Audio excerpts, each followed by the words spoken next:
Welcome to the Sourcing Hero podcast, produced by Una, a group purchasing organization that empowers sourcing heroes, and Art of Procurement, the world's largest procurement podcast network. I'm your host, Kelly Barner. The goal of the Sourcing Hero podcast is to capture the epic stories of people who are rising up and beating the odds to create exceptional value within procurement, directly from those heroes themselves.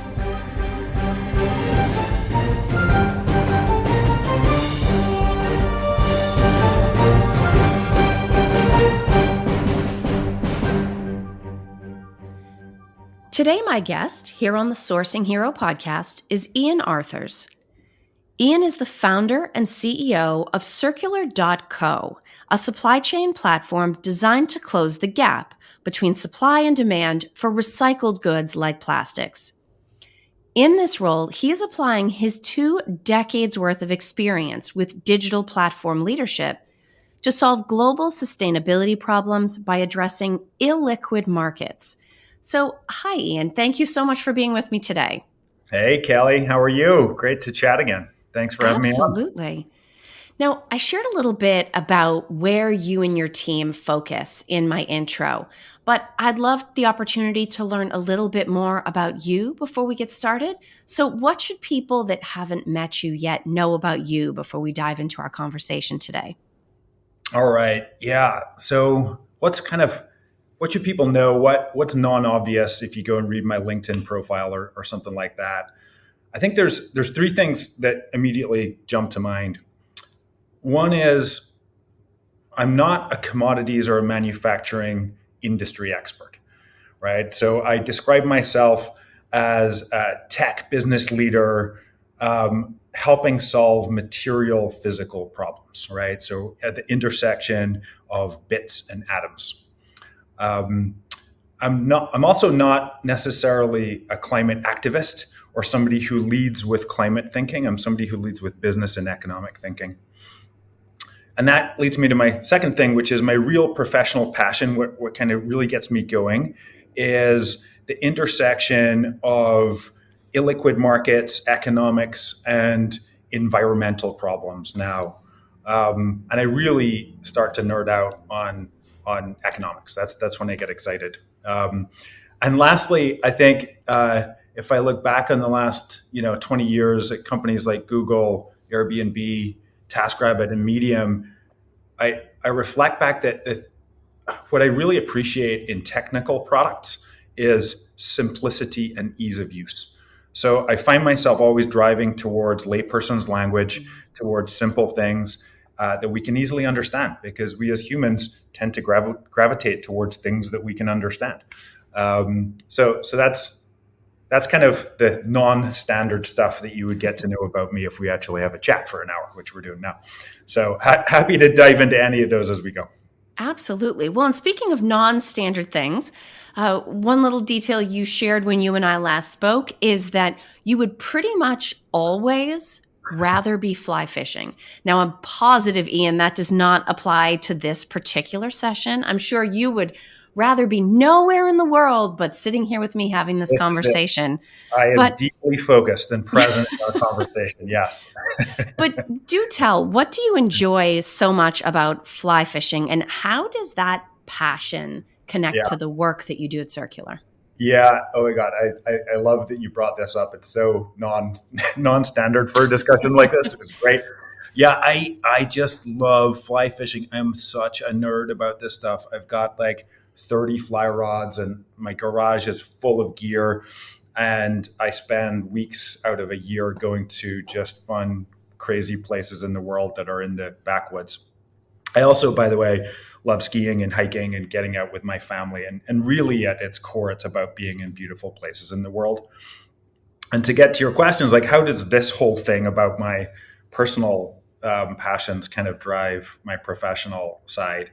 And really, for me, it's about in those wild, beautiful places, particularly now I'm taking my kids there, I can see the difference that we're making to our planet in the water, in the environment. I was born in Ireland and I grew up in Scotland. My grandfather taught me to fly fish there. And, 30 years ago, our rivers had more fish in them. Our rivers were cleaner and clearer, and now they're not. And we're starting to see that, particularly in California. Actually, there's been a precipitous decline in anadromous fish species, and it's kind of a canary in the coal mine that I can see personally when I'm out on the river every day. So that got me thinking. As I amassed a certain amount of expertise and experience in my life, how did I want to put that to use? And it became obvious that I wanted to really get into starting my own company. And that got me to thinking about applying my experience to some of the more kind of visceral experiences that I've had in the environment.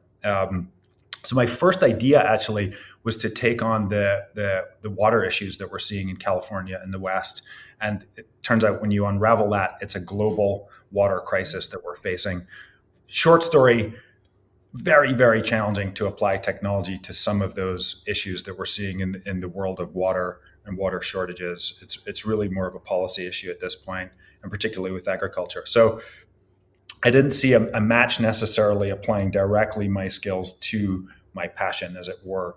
But what that did was start me on a journey of figuring out, well, what's next? Like we're all facing an issue with climate change. Surely we can apply solutions that we've all seen in technology in B2B or B2C to help further some of the efforts in other parts. And that's what led me to work with an amazing venture capital company and then dive deeper into kind of adjacent opportunities. And that's what led me to recycling, actually. So recycling and the opportunities in recycled plastic. And then if you expand that to like sustainable commodities like aluminum, paper, glass, even go all the way up to things like cement, right? Those manufacturing inputs really power our world.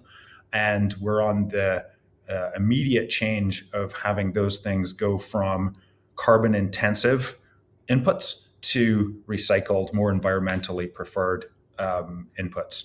And if we do that, we can have a real impact on carbon emissions, pollution, et cetera, et cetera. And the real problems there have all been solved before in technology. So we can kind of apply the history and move our progress forward faster there. So that's a very roundabout way of telling you how it got from standing in a river waving a stick to building a platform to help make it easier to buy and sell recycled plastic. Well, I actually think it makes a lot of sense, partially because of one word that I heard you use, and that was impact. Yeah. Right? It's easy to talk about recycling and sustainability, and we love to see those little green leaf icons on things. Like, it just makes us feel good. But if we approach this challenge like adults, like people with data backgrounds, like people with analytical backgrounds, there are some concerning data points arising that suggest, for all of our talk and all of the trends and all of the popularity, that the results we're looking for aren't necessarily materializing. So do Yeah. you have any specific concerns in this area around the disconnect maybe between people generally agreeing this is the right thing to do versus wanting to be able to measure the results of all of that enthusiasm? Yeah. This is having that measurable impact, I think, is at the heart of what we're trying to do here. So first of all, there's an incredible source of data out there. I spent, as I think I mentioned this, 6 months going really deep on the problems that we face in providing sustainable solutions to commodities and manufacturing inputs. And just starting with recycled plastic alone, which is just one small component of the overall enterprise. There's a number of studies out there. So Google, or my old friends at Google, have they wrote a number of papers out there on circularity that just stand out fantastic, really data driven. Ellen MacArthur Foundation, another amazing proponent that is using data to kind of have a great baseline for us to move forward.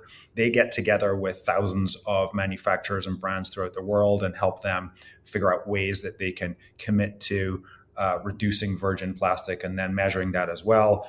And then go down to companies like McKinsey. They're seemingly publishing articles every other month that have just incredible stats on where we are in the world and where we need to go to. So if you spend enough time, you can find some really good data out there. The key is spending enough time. You have to go really deep, in my opinion, on this.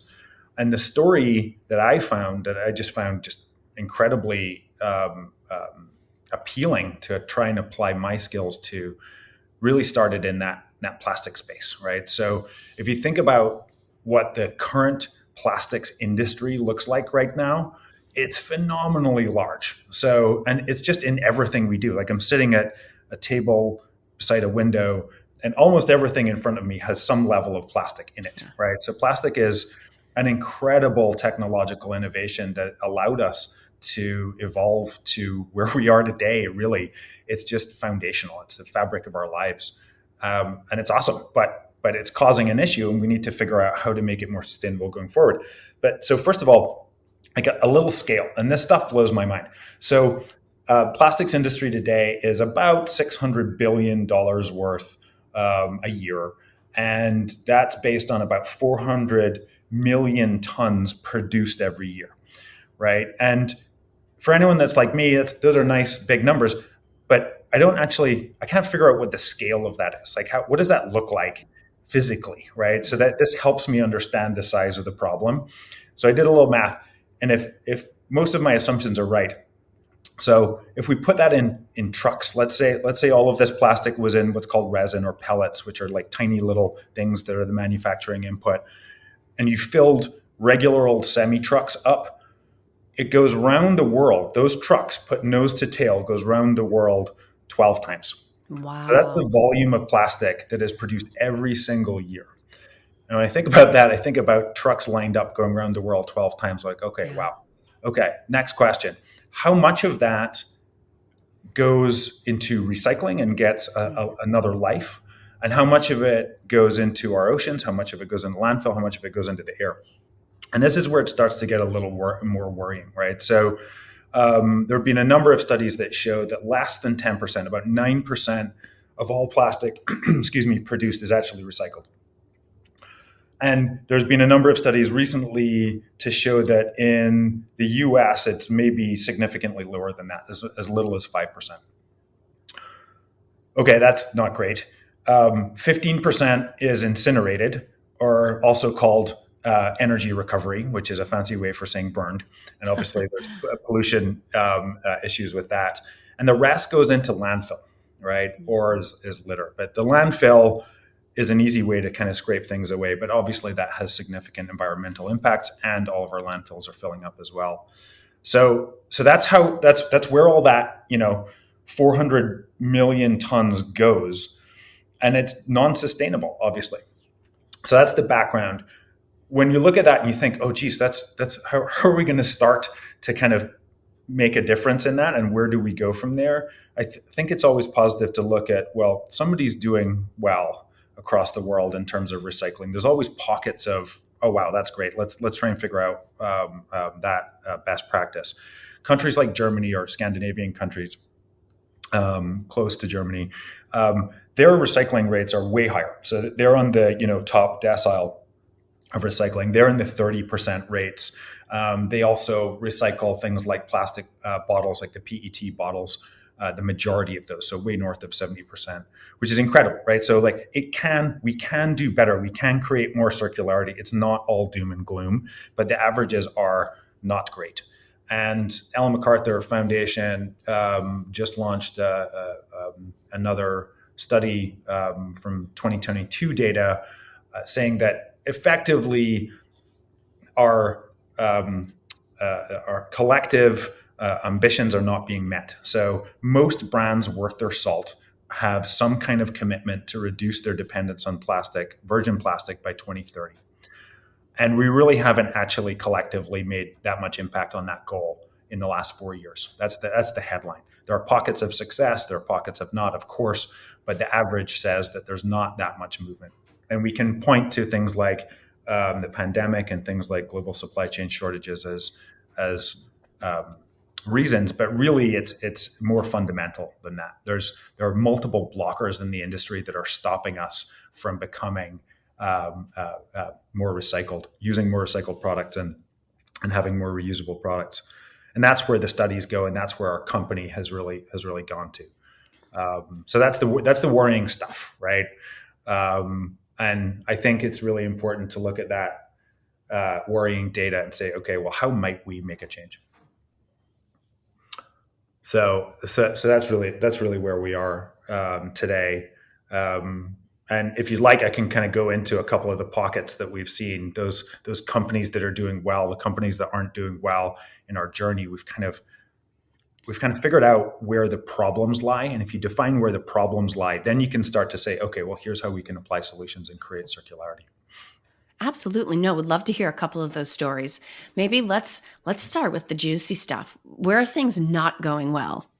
Yeah. So there's, in America, at least, which is where we're based and where we started, we're now operating in Europe as well, and some parts of Asia too. So America, as a large country, has some challenges in infrastructure, right? So Germany is organized centrally in terms of its recycling infrastructure, so it's easier to gain control of that and to have kind of like standardized processes.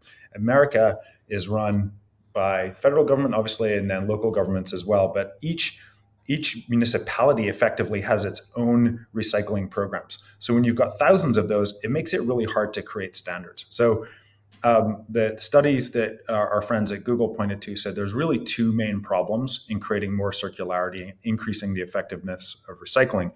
One is infrastructure, like that, right? It's like if it's decentralized, there are benefits, but really it's harder to then kind of get mass change. And then two, and probably most fundamentally, this is where I get excited, is the economics. So the economics of recycling itself are challenging. If you go and read Bill Gates's book, his latest book, or you hear him speak, he talks about this concept of green premiums. And I think this is where the heart of our challenges really lie. So talk to any buyer of or would-be buyer of post-consumer resin. I'm going to call that PCR. So that's recycled plastic. Okay. Any PCR buyer will tell you one of three things that are problematic with it. A, I can't get it. B, it doesn't really work the way that virgin does. And then C, all of that means it's too expensive. It's actually priced probably about 10 to 30% higher than virgin plastic. But the other two things that I talked about have an economic impact as well. So there's this green premium that is north of 10 to 30% for any purchaser, any buyer of PCR. That's a little tough to take, right? Particularly because it's variable as well. It's not as good as virgin. So that green premium is the start of our challenge. And then flip over to the supplier side for a second. So the recycling value chain is pretty complex, right? It's not just like a producer creates it and sells it. It comes from waste. So it's collected in municipalities. And then it's processed and crushed. Sorry, it's crushed into bales and then processed by a recycler into pellets. And the profits, the historical profits in that act of collection and processing have never really always been profitable. So the reason why much of our plastic goes into landfill is because it's actually economically more attractive for a collector, to put it into landfill than it is to recycle it. They can't, even though there's a green premium on the buyer side, the producers of it aren't realizing a profit. So what I'm trying to think about is how can we lower that green premium so buyers find it more attractive and are more willing to buy, and also ensure that there's profitability for the processors in the middle. And if we do both of those things, which by the way are very complicated, then we have a much higher chance of success. And this is kind of the Bill Gates kind of economics first. If you provide attractive economics, then innovation will follow. And that's what we're just starting to see now in recycling. We're starting to see a lot of capital expenditure and a lot of investment as well. And so there's a lot of concerns. There's a lot of challenges, right? There's big things like infrastructure and overall economic forces that we have to wrangle with. But Ian, you seem like a positive guy. And so you also promised good news. So I have to think that there's a lot of upside evidence of success, evidence of progress here as well. And so, what do we sort of look towards? What's the Mhm. inspiration? What ground has been made up? Yeah, I see a lot. So I sit in a world that's a venture backed world, right? So I see early stage innovation being applied to big problems. And I see if you break down that recycling value chain again, we're starting to see a lot of investments and pockets of innovation that I think are trending towards a new normal. And in the next 5 years, there's going to be significant changes. So I'm looking at those trends that may not be obvious in the data yet. So we're not seeing outcome yet, but we're seeing a lot of input. So start at the collections world. So a lot of discussion about what we're collecting and sorting as well. So there's significant innovations as far as the products that are being created, plastic products that are being created to make them more recyclable or more reusable, right? So there's a lot of innovation there. I actually just attended the Ellen MacArthur Foundation workshop in Sweden a few weeks ago, and there was a big focus on reuse. And there were a number of studies and brands out there that were really going deep into more reusable products. So that's a good start, right? But once things go in the trash bin and they get collected, there's also a pocket of innovation around sortation that makes it much more effective. So if you think about how what's in your trash, in San Francisco, we have the blue trash bin, which is your recycles, right? And where does that go?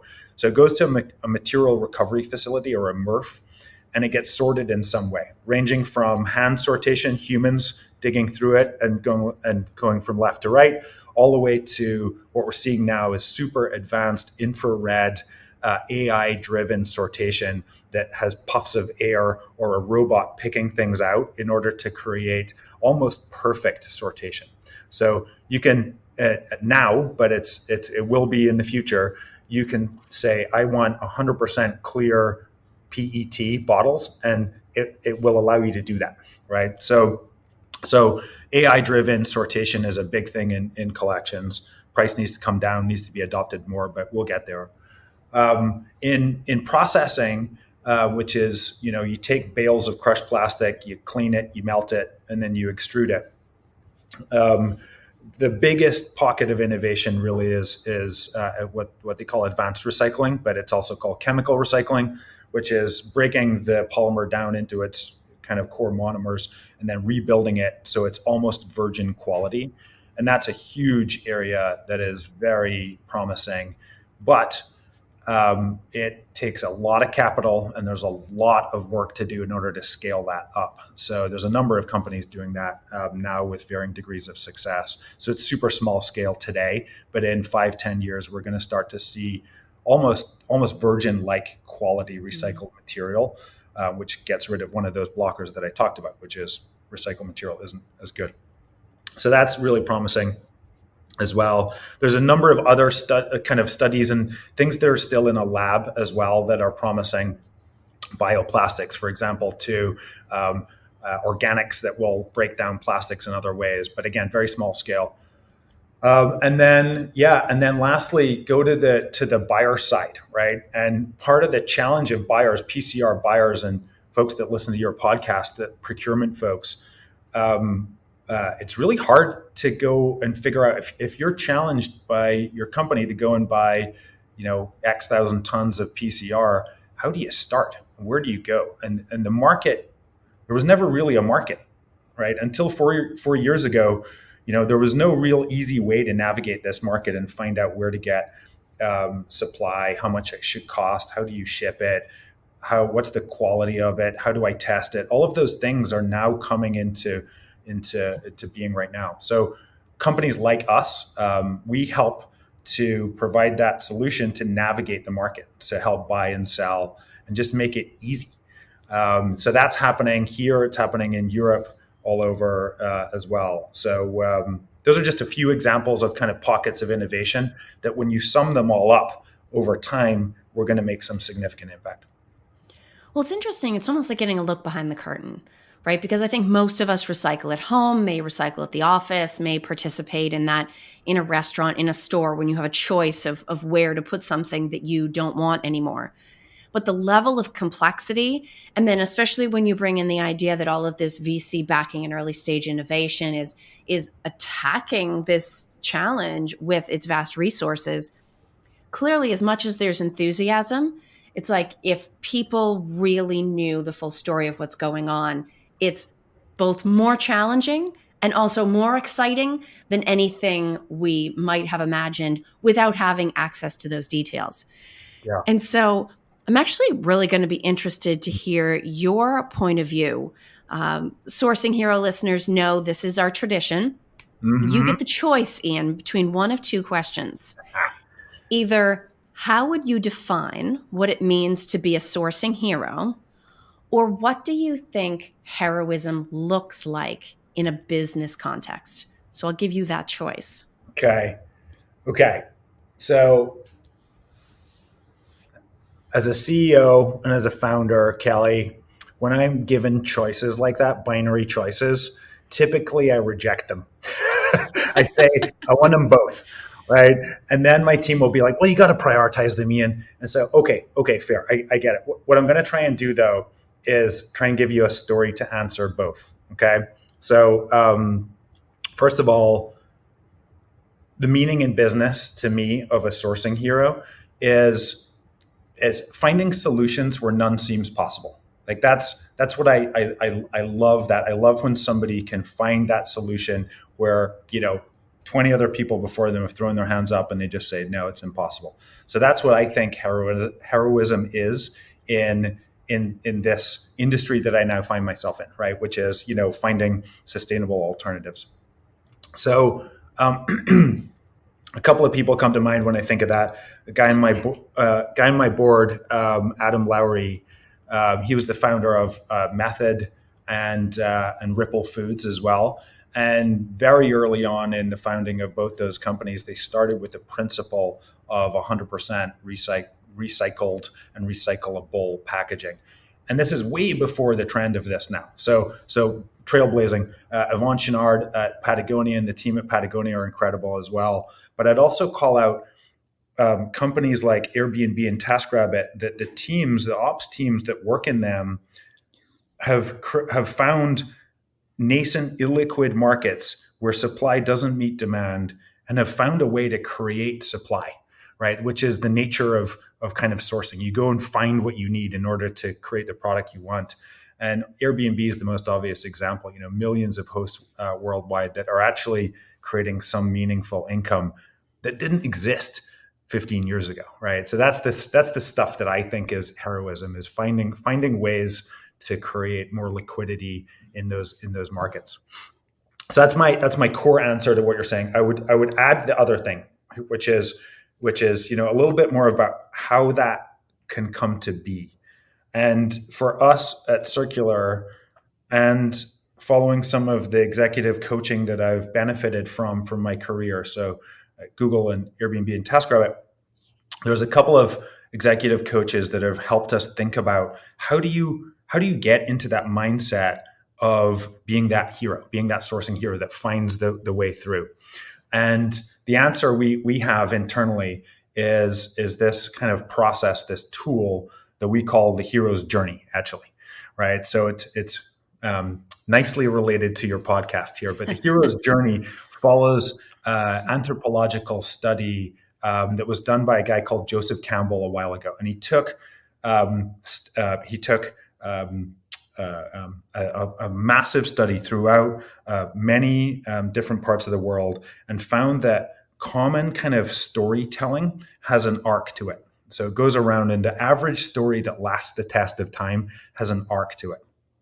And our coaching and our way of developing this way of kind of problem solving in our organization follows that arc, right? So it starts with sensing what's wrong and being able to do that. It then moves to, before you start solving anything, you seek truth. You go into hypothesizing what is wrong and what could be done around it. And then you go into solving, which is really making decisions. And then you go into starting. So we follow this, and that's the kind of hero's journey. And within that, there are typical traps that normal humans can fall into. There's the knower trap, which is like, I know the answer. This is the way we're going. Or there's the victim trap, which is like, oh, it's impossible. I can't do this. And there are ways that we can apply thinking to break through those barriers that we typically find. So the hero's journey is something that we actually apply internally in order to create that juju that can get us past, systemic problems that have bested other folks. There you go. Well, hopefully that gave you an answer. Yeah. No, it doesn't. It's certainly on message for the Sourcing Hero podcast. So, Ian, if people have listened in and found your message compelling and are fascinated by all the information that you were able to share, what is the best way for them to get in touch with you, to get in contact, or to find out more? Great. Yep. So Ian at circular.co. That's the easiest one. IAN at circular.co. Super easy. You can go and see our website. You can see how our platform works and what we're trying to do at circular.co. Obviously LinkedIn as well. You can find us at circular.co there, and Ian Arthurs. I will say that I tend to really focus on product solutions and not social media. So I'm less focused on the social side and I'm more focused on our team. So send me an email and I'll gladly respond. I love talking to people who are thinking new things and finding new ways and are open to new solutions. So send me an email. Excellent. Well, thank you so much for being here, Ian, and for sharing all of your insights. Thank you very much. I really appreciate it. Thank you for listening to this episode of the Sourcing Hero podcast. Join us again next time for more true stories of sourcing and business heroism performed by your colleagues and peers. Look for the Sourcing Hero wherever you get your podcasts, and don't forget to subscribe. Finally, don't forget, sourcing heroism is taking place all around us every day. Keep your eyes open and you're bound to see it. Until next time, I'm your host, Kelly Barner. Stay well, and always remember that you can be a hero too.